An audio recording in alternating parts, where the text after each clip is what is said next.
안녕하세요. 세레리아입니다. 오늘은 2년 전에 소개했던 데스 메티나에 대해서 소개하려고 해요. 지금 이 옆에 있는 아이인데요. 완전히 가을 되면서 보라색으로 물들어서 너무나 예쁩니다. 지금 영상에는 측면이라 조금 안 예쁘게 나오는데요. 항공샷이 아주 멋진 녀석이고요. 이 식물은 유카 중에서 알로이 폴리아와 필라멘토사라는 그 유카의 자연 교배종이에요. 아직 우리나라에는 유카가 많이 알려지지는 않았는데요. 유카는 굉장히 크게 자라는 종이에요. 물론 이것은 아주 작은 소형종에 속해서 최대 크기가 2m가 안 되는데요. 큰 고목같이 자라요. 이 영상에 보면 이것은 제가 예전에 선인장 전시관에서 찍어온 건데요. 아주 크게 나무처럼 자라고 있죠. 엄청 멋있습니다. 지금은 이렇게 초건류처럼 자라지만 조금 지나면 이것이 완전히 목질화되면서 나무처럼 자라요. 그래서 아주 멋있는데요. 실내에서 식물을 많이 키우는 분에게는 추천드리진 않고요. 워낙 공간을 많이 차지하고 끝에 여기 찔리면 끝이 상해요. 그래서 넓은 공간에서 재배하는 분이나 아니면 야외 공간이 있는 분들은 한번 추천해 볼 만한 식물이고요. 해외에서도 정원수로도 많이 키우는 식물이에요. 보통 영하 8도까지 괜찮다고는 하지만 실제 내한력은 0도 이상에서 관리하는 것이 좋고요. 아직까지 저는 밖에서 놓아두었습니다. 놓아두었다가 오늘 비를 좀 맞았거든요. 이 식물은 이 이파리의 독특한 색 때문에 블루보이라고도 부르기도 하는데요. 여름에 태풍 올 때 이게 쓰러졌었어요. 그래서 뿌리가 지금 튼튼하지 않아서 이렇게 지지대를 세워놨는데 보니까 이 옆에 이렇게 작은 개체가 하나 이렇게 옆에 나왔어요. 지금 이렇게 독립적으로 자구처럼 자라는 아이들을 이렇게 앞에 놓아 보았는데요. 아가베도 이렇게 옆에 새로운 개체가 생기면서 자라고요. 또 이렇게 알로에도 그렇습니다. 지금 여기 있는 알로에도 보면 이렇게 옆에 두 개가 이렇게 더 자라고 나오고 있죠. 이것은 봄에 분갈이 하면서 독립시킬 예정이고요. 이것도 이렇게 나란히 두 개가 이렇게 사이좋게 자라 나오고 있어요. 이것도 봄에 분갈이를 좀 해야 돼요. 올해 원래 분갈이를 좀 큰화분 했으면 많이 성장을 했는데 바빠서 분갈이를 못했어요. 그리고 이것은 알로에인데요. 라모시시마입니다. 많이 키우는.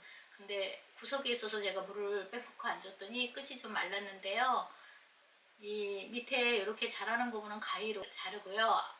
알로에는 너무 끝을 자르는 것보다 이렇게 마른 잎은 요 끝보다 조금 한 1cm 정도 남겨서 자르는 것이 좋고요. 이렇게 두 개를 분지된 게 예뻐서 한번 갖고 나와 봤고요. 이것은 이 티타노타라는 아가베인데요. 이렇게 원래 이렇게 작을 때 분리시키는 건 아니고요.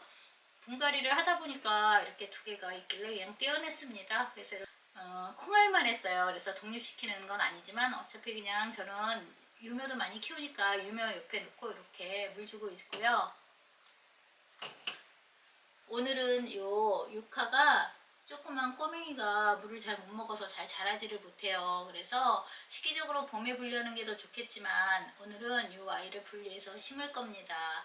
이 유카는 여름에는 이렇게 보시면 여름에는 이렇게 초록색으로 있었어요. 지금 이제 겨울 되면 우리나라는 너무 추워서 노지 활동이 안 돼서 안으로 들어놓으면 이렇게 초록색으로 변해요. 그랬다가 다시 이렇게 보라색으로 변하는데요. 너무나 예뻐요. 제가 영상 위에 항공샷을 띄워 놓을게요. 한번 보세요. 이렇게 아주 멋지답니다. 용토는 그냥 일반 선인장 용토 사용하시면 되고요. 용토에 대해서 궁금하시면 링크 달아 놓을 테니까 보시고요. 지금 여기에 이렇게 있죠? 이거를 한번 분리해서 심어 볼게요.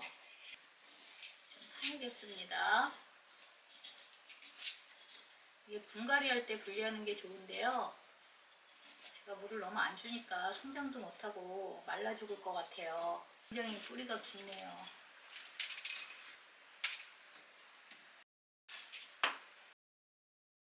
뿌리가 줄기가 좀 끊어졌는데요. 여기 이렇게 지금 여기가 끊어져서 지금 여기 약간 촉촉한 형태인데요.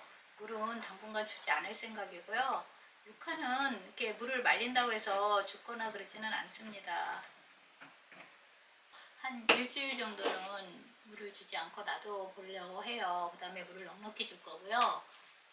이 유카는 굉장히 물을 좋아해요. 이런 알로에나 이런 아가베보다는 물을 좀 넉넉히 줘도 되고요. 장마철 외에는 오는 비 다 맞추면서 재배해도 좋고요. 특히 가을에는 노지에서 재배해야 이렇게 보라색으로 예쁘게 물이 듭니다. 외부 공간이 있는 분한테는 추천을 드리는 식물 중에 하나고요. 유카도 종류가 참 많아서 재미있고요. 알로에도 매력적인 식물이에요. 알로에는 실내에서 재배하기도 좋고요. 실내에서 식물 많이 재배하시는 분들은 알로에는 대형종보다 좀 이렇게 작은 아이를 재배하는 것이 괜찮은 것 같아요. 물론 이 라모시마도 굉장히 크게 자라는 종이긴 하지만 이렇게 작은 아이를 구해서 좀 박하게 재배하면 성장을 잘 하지를 않아요. 저는 이런 식물들을 성장을 유도해서 재배하진 않습니다. 공간이 넓고 온실이 있다면 커야 멋있지만요. 이런 작은 공간에서는 작고 좀 단단하게 재배하는 것이 좋아요. 그래서 제가 구입했을 때보다 거의 같은 크기고요. 요것은 좀 많이 자랐어요. 아주 작았는데 요만했는데 지금 분지도 하고 물을 좀 아껴서 요거는 좀 따낼 생각이고요. 잘라낼 때 요만큼 잘라냈어요. 그래서 이렇게 성장을 하고 있고요. 좀 작게 키우는 게 좋고요. 아가베 같은 경우는 실내에서 재배하는 분들은 5개 이하로는 재배하기 괜찮은 것 같아요. 그런데 많이 재배하기에는 끝이 망가지면 재미가 없거든요.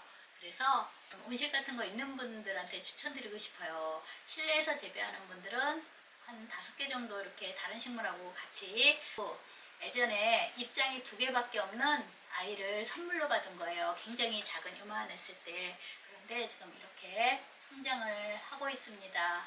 이것도 다 이웃님이 파종해서 아주 작은 거 선물 준 건데 아마 제가 분갈이하고 신경을 썼으면 2배 정도 더 컸을 거예요. 그런데 저는 너무 크게 막 키우는 걸 별로 안 좋아해요. 왜냐면 재배 공간이 너무 한정돼 있어서 그냥 이렇게 단단하게 키우는 것도 너무 예쁘죠? 아주 예쁩니다. 이것도 예쁘고요. 그래서 이렇게 작게 키우는 거 굉장히 좋아합니다. 이 유카가 어떻게 앞으로 성장하는지는 한 1, 2년 후에 또 소개를 해야 될 것 같습니다. 오늘도 이렇게 봐주셔서 너무나 감사합니다.